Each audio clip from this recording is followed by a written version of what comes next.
Amazing. So, my dear friends, thank you so much for that warm welcome.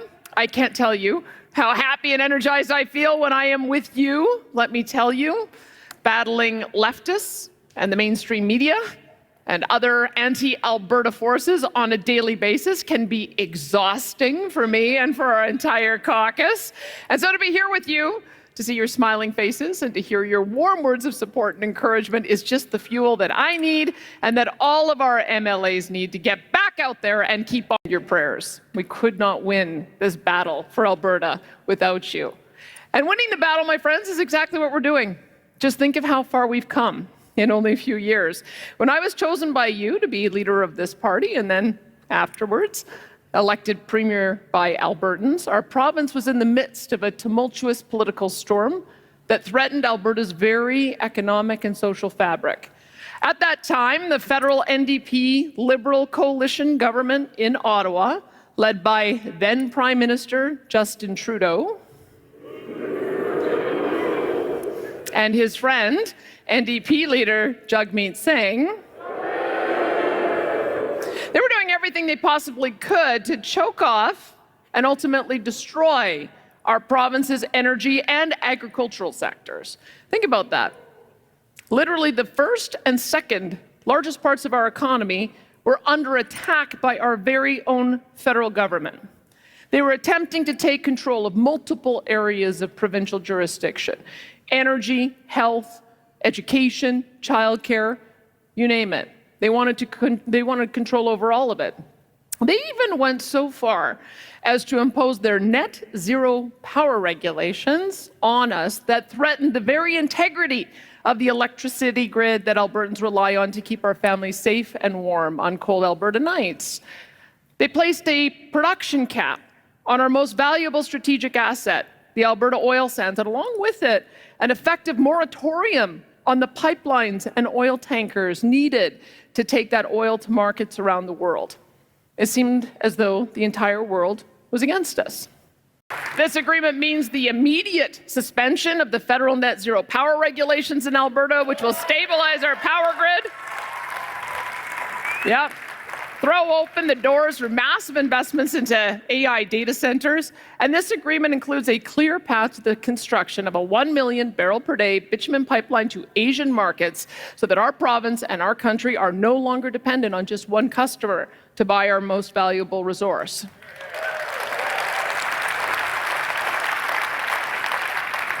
This agreement also allows for needed exemptions to the oil tanker ban, an overhaul of the No New Pipeline Law, C-69, and ensuring our energy companies are able to advertise their environmental leadership and efforts without fear of penalty. And this agreement also means that Alberta can show the entire world that the solution to our environmental challenges does not entail capping productivity and growth in the oil and gas development. Rather, it is to leverage the profitability of a strong oil and gas sector to invest in the very technologies that will solve the environmental challenges that we face. Now, my friends, I am under no illusions.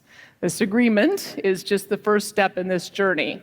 There is much hard work ahead of us, and the federal government must earn back the trust of Albertans as we move through the next stages of this process.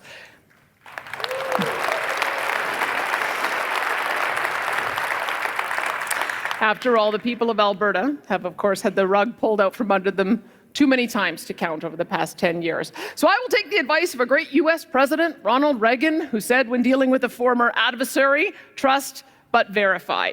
And on behalf of Albertans, I will be verifying and holding Ottawa accountable, as you know, every step of the way. You can absolutely count on that.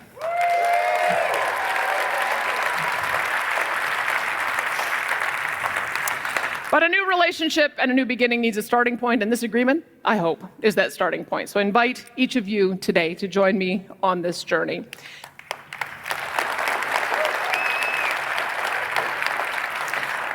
Let's lower our fists and instead roll up our sleeves and get to work on making our province and our people more prosperous than ever before, because we have many other critically important challenges to overcome, especially in dealing with the pressures brought on by our own success.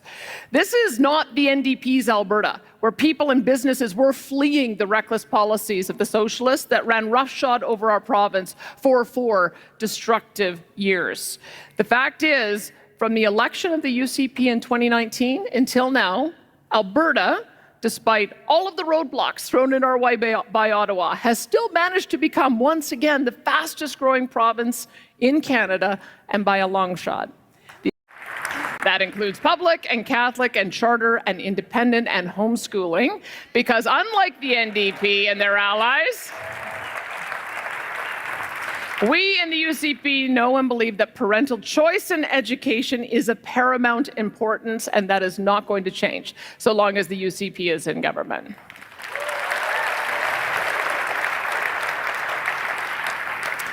And just as we are taking action to strengthen and protect our education system, our government is accelerating desperately needed healthcare reforms. For far too long, politicians across the country have neglected the growing crisis in our provincial public health systems.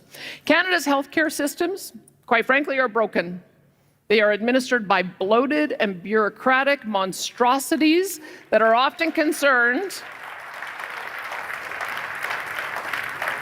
more with centralizing power and control and money rather than with empowering frontline staff and healing patients.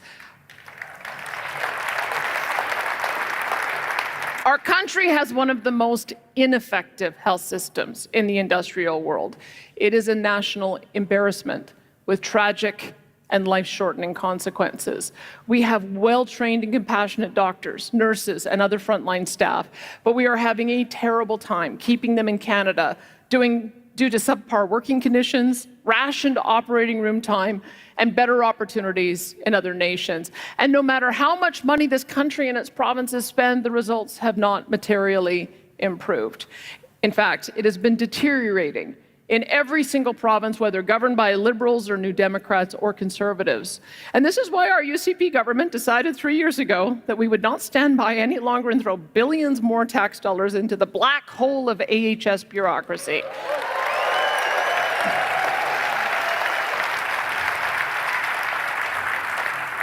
We acted decisively to reform our healthcare system, and we are now starting to see improvements each and every day. Wait times for surgical services are coming down. The number of doctors and nurses is increasing. Less is being spent on bureaucracy and more is being spent on the front lines. However, much more needs to be done. And with the transfer of authority over the administration of our healthcare system from AHS to 4 targeted health agencies overseen directly by a dedicated and accountable government ministry, Alberta is now well positioned to accelerate desperately needed health reforms even further. Albertans have had quite enough of watching this train wreck of left-wing ideas in action, and our government has stood firmly against these dangerous and destructive policies when few other governments in the Western world would. Although I'm pleased to say that is changing a little bit more and more each day.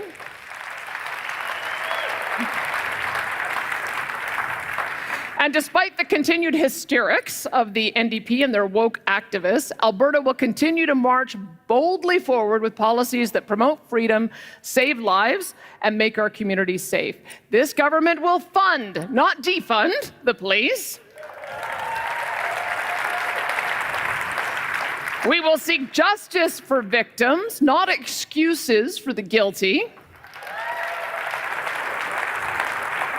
We will replace enabling continued drug use for the addicted with providing treatment and a means to recovery. We will lift up and support those struggling with mental health rather than giving them the means to end their lives because of it.